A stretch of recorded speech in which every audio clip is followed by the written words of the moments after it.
సమ్మక్క సారలమ్మ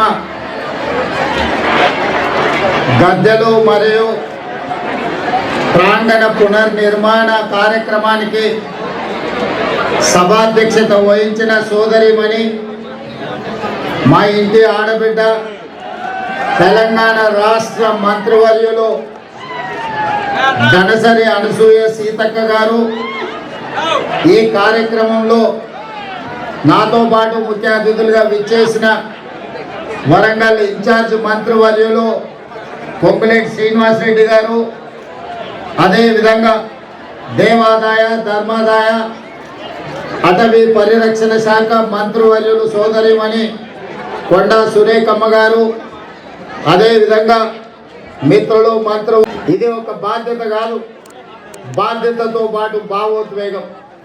ప్రజాప్రతినిధిగా ప్రజా జీవితంలోకి వచ్చిన మొదటి రోజు నుంచి ఈ రోజు వరకు ఎప్పుడు అవకాశం వచ్చినా ప్రతి జాతరకు ఇక్కడికి వచ్చి సమ్మక్క సారలమ్మ ఆశీర్వాదం తీసుకొని ప్రజా జీవితంలో ప్రజలకు సేవ చేయాలన్న ఆలోచన పునరంకితమవుతూ పనిచేస్తూ వచ్చినాం.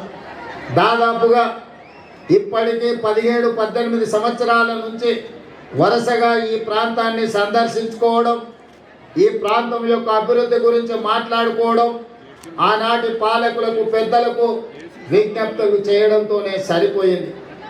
ప్రతిసారి ఎవరినో ఒకరిని అడగడం, వాళ్ళు ఏదో కొంచెము దానం ఇచ్చినట్టుగా ధర్మం చేసినట్టుగా వ్యవహరిస్తే మా జీవితాలకి ఇంతేనేమో అని మేము అనుకునే వాళ్ళం. కానీ 2023 ఫిబ్రవరి 6 నాడు ప్రజాపాలన తీసుకురావాలి, ప్రజల దగ్గరికి వెళ్ళి వారి సమస్యలు తెలుసుకోవాలని ఆలోచన చేసినప్పుడు ఎక్కడి నుంచి ఈ పాదయాత్ర మొదలు పెట్టాలి అని చర్చ జరిగింది. మిత్రులు చాలా రకాలుగా సూచనలు సలహాలు ఇచ్చారు. చివరికి నేను పెద్దలు వేం నరేందర్ రెడ్డి గారు ఆలోచన చేసి అక్కడో ఇక్కడ ఎక్కడో కాదు, మా ఇంటి ఆడబిడ్డ అయిన సీతక్క ప్రాంతం నుంచి మేడారం జాతర సమ్మక్క సారలమ్మ ఆశీర్వాదం తీసుకొని పాదయాత్ర మొదలు పెడతాం.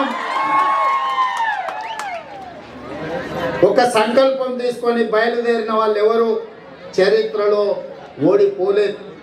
కాబట్టి ప్రజలకు ప్రజాపాలన అందించాలన్న సంకల్పంతో మనము సమ్మక్క సారలమ్మ ఆశీర్వాదం తీసుకొని బయలుదేరుతామని ఆనాడు ఇక్కడి నుంచి పాదయాత్ర మొదలు పెట్టినాం. సరిగ్గా 2 రోజులు 3 రోజుల ముందే సీతక్కకి చెప్పినాం. సీతక్క అన్నది, అన్న సమయం లేదు, 24 గంటలు 48 గంటల్లో ఈ కార్యక్రమం చేయడం కష్టం అవుతుందేమో అని. నేనన్నా, అక్క సంకల్పం ఉంటే కార్యక్రమం విజయవంతం అవుతుంది, నువ్వు ఎలాంటి ఆలోచన చెయ్యకు, పనులు మొదలుపెట్టు అని చెప్పి ఆనాడు ఫిబ్రవరి 6, 2023 నాడు ఇదే గద్దెల నుంచి గద్దెల ముందు ప్రణమిల్లి ఖచ్చితంగా ఈ తెలంగాణకు పట్టిన చీడ పీడ విరగడి కలిగిస్తాం, దొరల పాలన నుంచి ప్రజా పాలనకు తీసుకొస్తామని ఇక్కడ వేదిక మీద నుంచి ఆనాడు చెప్పడం జరిగింది. అందుకే మిత్రులారా, ప్రజలు ఆశీర్వదించారు, అవకాశం వచ్చింది.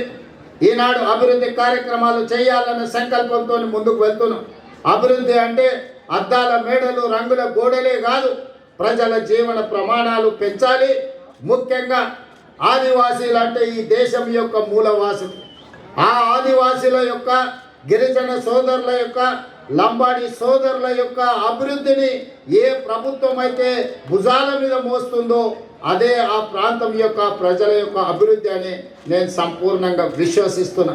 అందుకే ఈనాడు ఆదివాసీ ప్రాంతాలలో, తండాలలో, గూడాలలో, మారుమూల పల్లెల్లో వాళ్ళ యొక్క సంక్షేమానికి, వాళ్ళ యొక్క అభివృద్ధి కార్యక్రమాలకి ఈరోజు ప్రభుత్వం ప్రణాళికలు అందిస్తుంది.